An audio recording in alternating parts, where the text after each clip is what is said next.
All right, so let's learn about the problem. Now, remember this. Life, Success, and Legacy, our team, we are the messengers. So you can't be upset at the messengers. I mean, I'm far enough away from all of you where you can't tussle with me, but here's the deal. We're going to show you what the problem is. Okay, so we buy cars, we buy houses, we have living expenses. Autos and homes are self-explanatory. Living expenses. This is our property casualty insurance, our charitable donations, eating out, junk we buy for us and our family, and everything that we've got on credit cards. Okay, you with me? Now, 20%, 30%, 40%. Nelson said that this is actually 45%, but he wanted to be as generous as possible to the average person that's thinking about this. And he said, let's pretend that everybody is saving 10%. So he took 5% off here and took it down here. Now, I'm going to just tell you the national savings rate right now is about 3.5%. But in 2008, before the big meltdown, the savings rate was a negative 2%. People were spending more than they were making. But now, Nelson wrote this book back in 2000.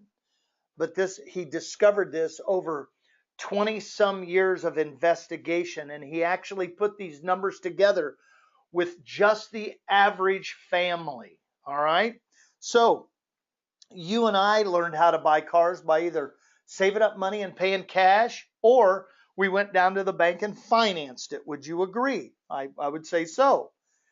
So 25% of the money that you and I will spend over our lifetime will be spent on interest on cars. At one point in time, my family and I, we owned 4 cars. I got 2 kids, so we owned 4 cars.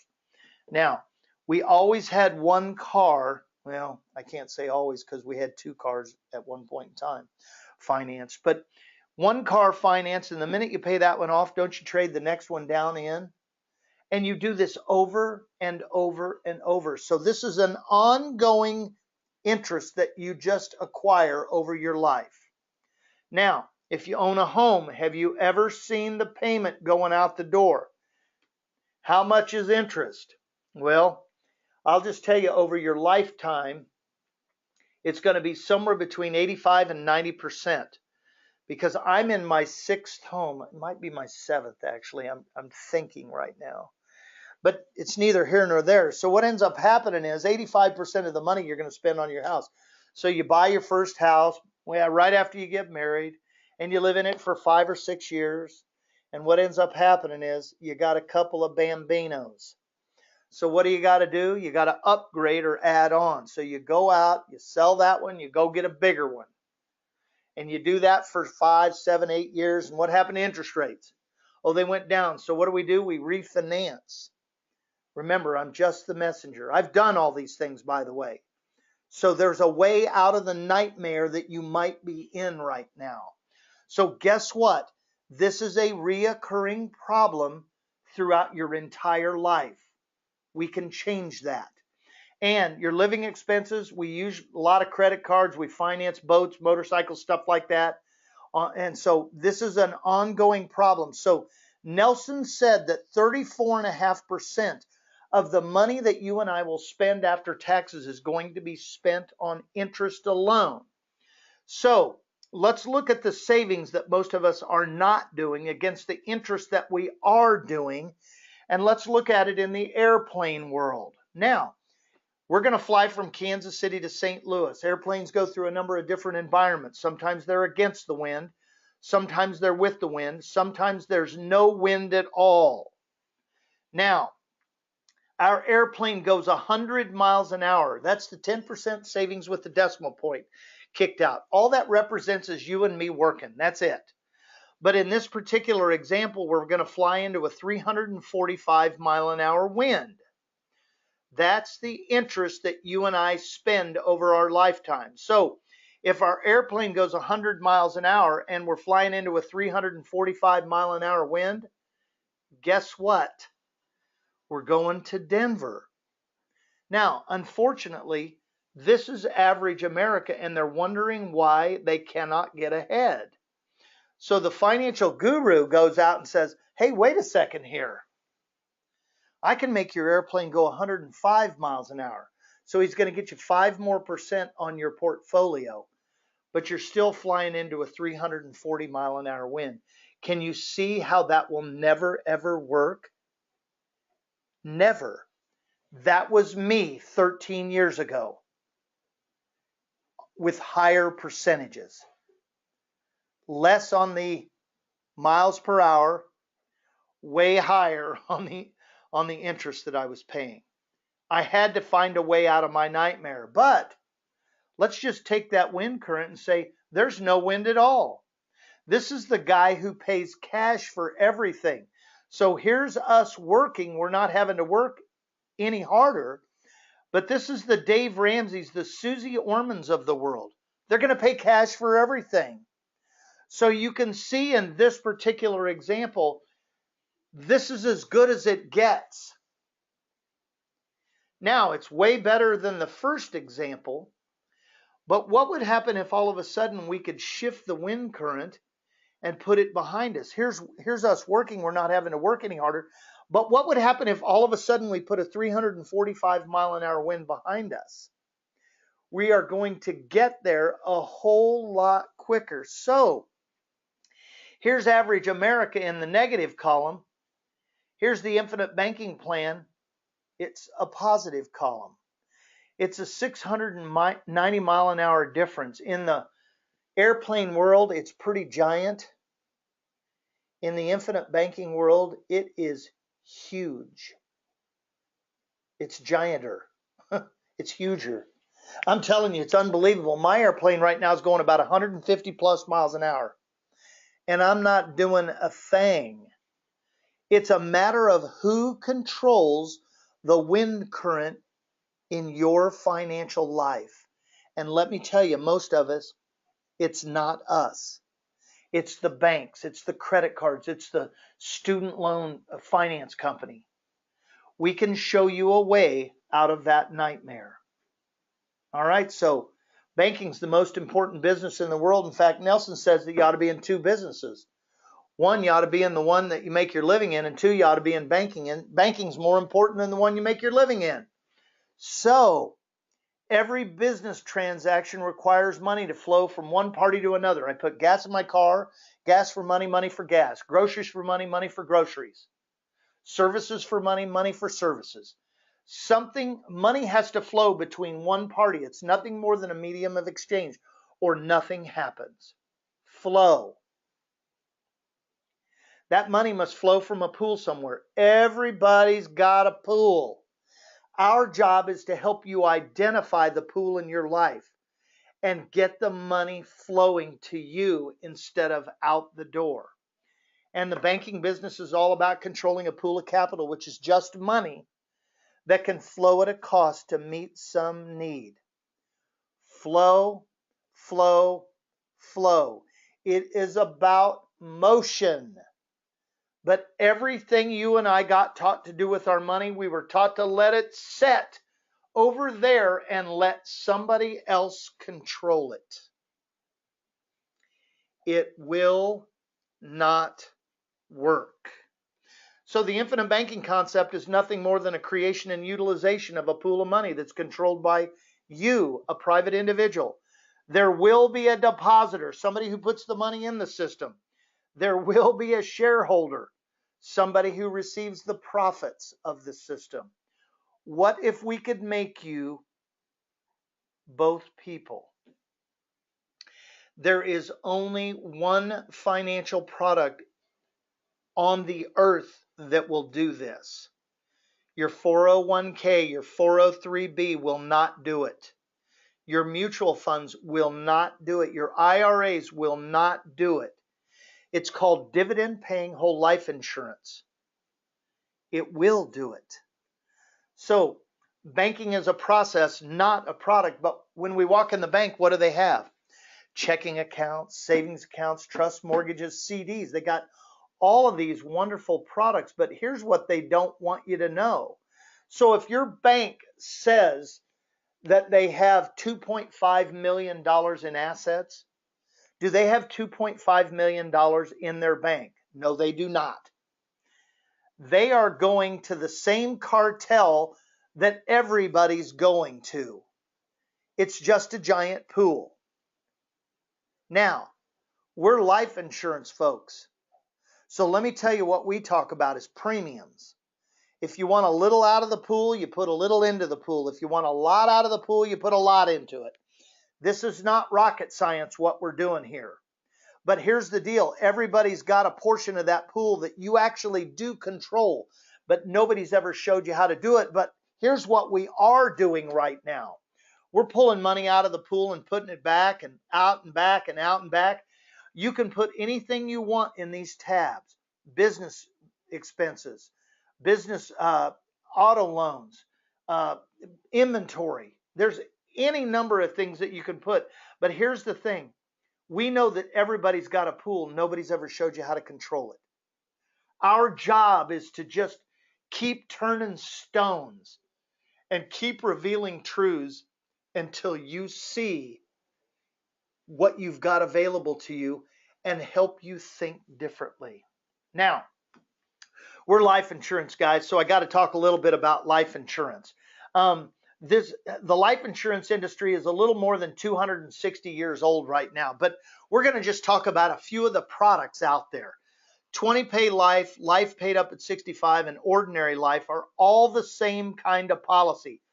The only difference is as you move this way on the continuum, the premium time period that you pay premiums gets less. The amount that you would pay in premiums gets bigger. But if they were $100,000 life insurance policies and you died, somebody you loved got $100,000. It's pretty simple. Term life insurance came into the picture big time during the Great Depression. Nobody had any money. Little tiny premium, great big death benefit. Now, I'll just tell you that term life insurance is the #1 profit center of every life insurance company in America. They want you to pay the premium. They'd like you to pay it for a really long time. And right before you die, they'd like you to cancel it. That's really what happens. Less than 0.5% of all term life insurance either gets paid out in death claims or makes it to the end of the term. Why wouldn't the insurance company do this? It's a cash cow. Single premium life came into the picture during the mid-1970s. What ended up happening was the early baby boomers started retiring.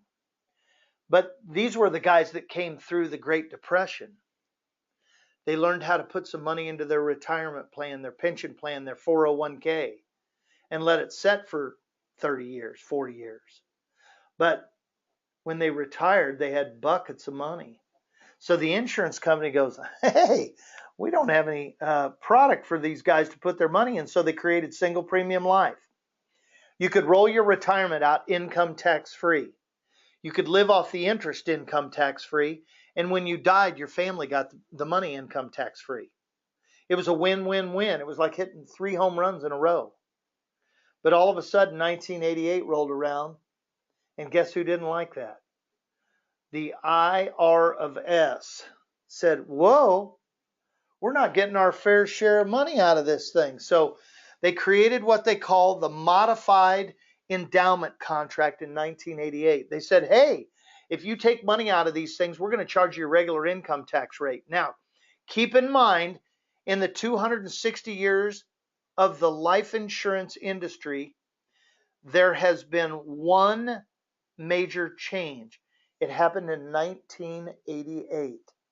Now, keep in mind, life insurance, whole life insurance came into being more than 125 years before the income tax law came into place of 1913. So whole life insurance is not a part of the income tax code. But guess what is? 401ks, 403bs, mutual funds, annuities, IRAs, and even the stock market is all part of the IRS code. There is only one product on the face of the earth that will do what I'm telling you it will do. It's called whole life insurance. Well, Mike, this sounds too good to be true. Well, I thought so too until I started really figuring this out. So here's what happened, and this is the beauty of what Nelson has thought of. What he realized was you could actually increase the cash value and decrease the death benefit because it works a whole lot better for banking. So this is exactly how we design the life insurance policy. We get as close as we can to this modified endowment contract line without crossing it because we just want it to be life insurance. It sounds too simple. I'm telling you what, we've found out that it is this simple. We just want to show you how it works for you. All right, so earlier we used a CD to finance cars, and we're about probably 10 minutes from being done, so hold on for a second. We're going to talk about the 5 methods of the use of an automobile over 44 years. So we're not going to do like we did with the CD earlier for 4 years. We're going to do 44 years. So we're going to buy and sell a car every 4 years. So we're going to do 11 cars over this time period. First of all, we're going to talk about leasing. Nelson's done some generalization here, so we're doing the same thing.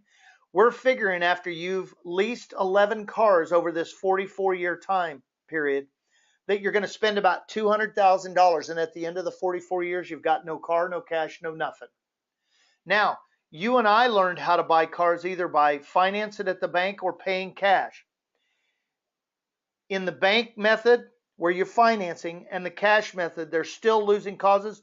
The difference between these two is interest only. This is our zero cash line. So you can see this is 95% of all the cars that are purchased out there. They are losing causes. Somebody else is making the money. Now, in the previous example, we used a CD to finance a car over 4 years. At the end of the 4 years, we had our car and our cash, correct? Now we're going to do this for 44 years. And at the end of 44 years, you're not only going to have free use of all 11 cars, but you're also going to have $200,000 in the bank. Now, I'm just going to be honest with you. When I learned about this, this is when I got upset, because when I learned about this 13 years ago, I had financed 16 cars, not 11. So you can see why a guy might be upset about something like this.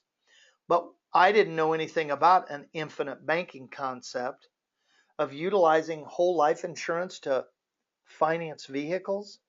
So what if we could all of a sudden show you how to have $900,000 in the bank? So since the infinite banking method and the CD method are the only ways to be in a positive cash flow, what we're going to do is we're going to compare them side by side. And what we're going to do is we're going to use two 21-year-old twins.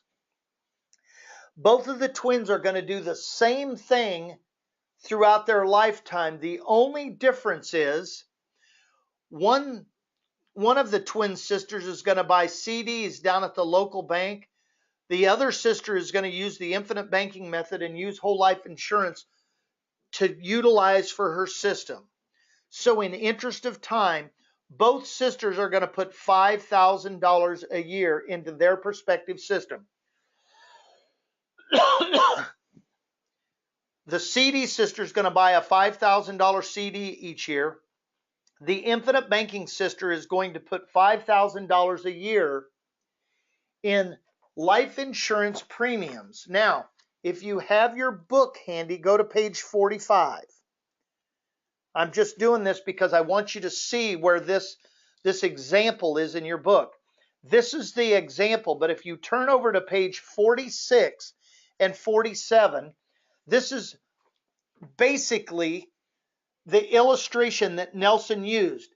On page 46, in the next to the right-hand column, the second column over from the right, that is the cash value column. So what Nelson did was he extracted that column and he brought it back over to page 45. And I'm turning with you. And this is the cash value column. That's all that is. So what we're doing is we're going to compare cash for the CD, cash for the infinite banking plan. So both sisters over the 7 years put $35,000 into their respective system. The CD sister has 41,000 and some change. The infinite banking sister has almost 36,000. They're both ahead. But then both of them said, hey, you know what? We both have a pool of money. Why don't we start using our system to purchase cars?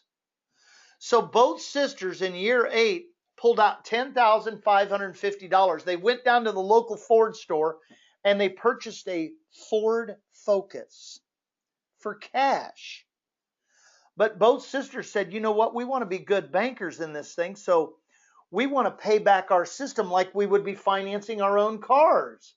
So both sisters put $3,030 a year back into their system. If you divide $3,030 by 12, it is $252.50 per month for a car payment. To who? To themselves. At the end of the year, the CD sister bought another CD. The infinite banking sister paid off policy loans. And they financed that car for 4 years. Well, guess what? A Ford Focus wears out. So in year 12, both sisters pulled out $10,550 again. They put it with the Ford Focus that still had some value. And they upgraded to a Ford Fusion. Nicer car, but guess what? They didn't change their car payment to themselves. So once again, they started doing this again. Well, something magical happens in year 15. The infinite banking sisters plan overtakes the CD sisters, and we've only done 2 vehicles. So in year 16, they do their third one. So we've done 1 and 2 and 3. And you'll notice on that page that we do all 11 cars. I'm going to the last of the 11th car. So in year 48, they do the last of the 11 cars. They never change their payments to themselves over their lifetime. So if you think about it, from year 1 to year 7, they put $35,000 in. From year 8 to year 51, they put $3,030 a year into their system. So the total deposits made into their respective systems was $168,320. But they pulled out $10,550 11 times for car purchases. So they pulled out $116,050. So if you subtract the $116,050 from the $168,320, the net cost to both of the sisters was $52,270. Well, let's see. The CD sister has $258,927. The infinite banking sister has $964,638. Let's subtract the $52,000 out of both plans, and you will see that the infinite banking sister's plan is still a little more than $700,000 ahead. Why? I'm going to tell you why. The CD sister bought CDs down at the local bank. When the bank showed a profit, who got the dividends? The shareholders of the bank. Guess who the only dividend recipient is in the right-hand column? You, the policy holder. Now, if you're getting dizzy, this is a good time to breathe into a bag. I'm telling you, the numbers are real, but let's make it more complicated. Both sisters started pulling $50,000 a year of income out at age 65.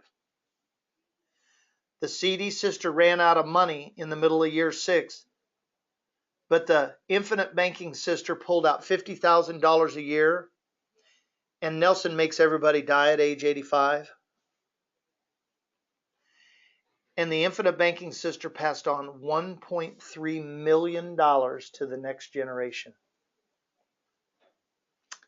Now, I don't know about you, but I don't drive a $10,550 car. Let's pretend that they did this with two $10,550 cars over those years. Could the infinite banking sister have pulled out 100,000? Could she have passed on 2.7 million? What if it was two $20,000 cars? Could she have pulled out $200,000 and passed on $5.4 million? I'm just talking cars. What happens if it was your kid's education? What happens if it's vacations? What happens if it's student loans? What happens if it's your mortgage? What happens if it's your boat? And we wrap all of this stuff into your infinite banking plan. This is enough to make somebody dizzy. I'm not kidding you. Now, you remember the modified endowment contract line. Remember, we're supposed to design the policy right here. Nelson designed the infinite banking sisters plan clear back here between ordinary life and life paid up at 65. The reason why he did this was because he wanted people to see that this could work in the most conservative way.